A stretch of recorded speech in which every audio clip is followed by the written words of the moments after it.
Hey friends, it's your boy SVH coming at you with a dog walking bowl of Saki today.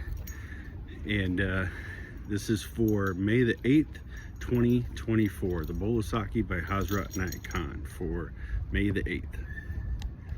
He who depends on his eyes to see and his ears to hear and his mouth to speak, he is still dead. So, pretty profound statement right there. But if you really crack it open and take a look at it,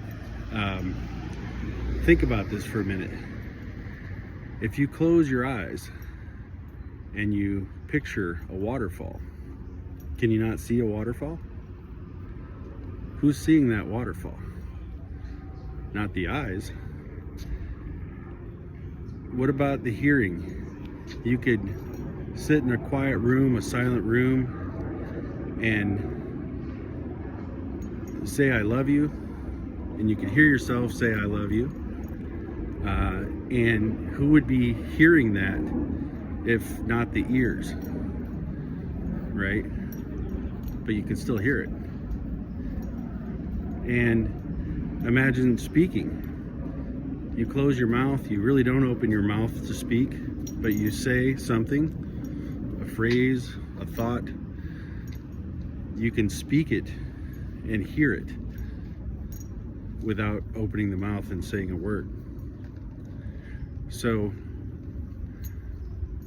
in this aspect, in this way, one is still dead if one is only using those outward senses to realize these types of things in life, to experience life, right? And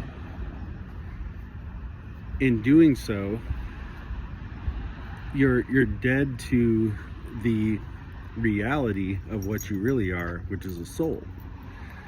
Because the soul is what hears and sees and speaks. And the fact that you can do these things or have these experiences of those senses, so to speak, without even using them, goes to show just how powerful the soul is and just what the soul can do, right? The soul is really limitless, and we're not limited by the physical apertures or things that we use or need to hear, to see, or to speak. So in this, it's really about the soul. It's really about being alive, is being alive to the reality of what you really are.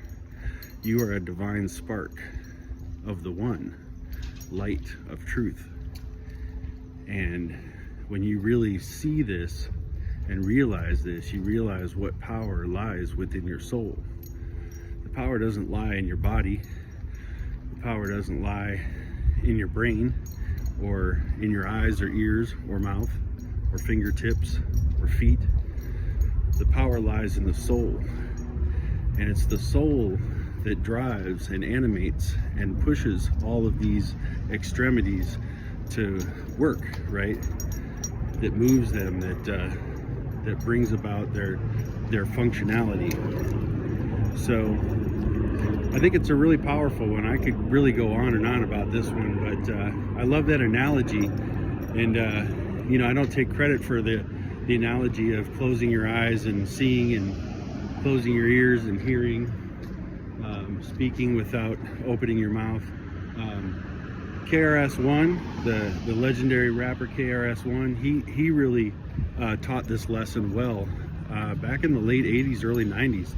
If you get on YouTube and look up some videos of KRS-One dropping truth bombs, he lays it out pretty good, So yeah, that is a real truth. It's something that you are way more than what your physical senses would allude that you are. So yeah, really a powerful lesson today about this topic. So make sure you're alive to who you truly are, alive to that divine spark within yourself. Allow yourself to really reach out and experience life from other senses, from within, Again, this is like my final thought here about it. It's the inner voice that we hear. It's the inner sight that we use to see. It's the inner speech that carries the wave out into the atmosphere. And so, yeah, I think it's important to really cultivate that inner nature and not always be so beholden to the outer nature of things in order to experience the reality of life. So just a couple extra thoughts there, a little bonus for you on this walking bowl of Saki today. So hope everybody's having a great one, and I appreciate everybody chiming into these. I think we're about 10 or 12 days straight now, keeping that momentum rolling. So appreciate the encouragement, everybody tuning in, and love and light and blessings to you all. Have a good night. We'll see you tomorrow.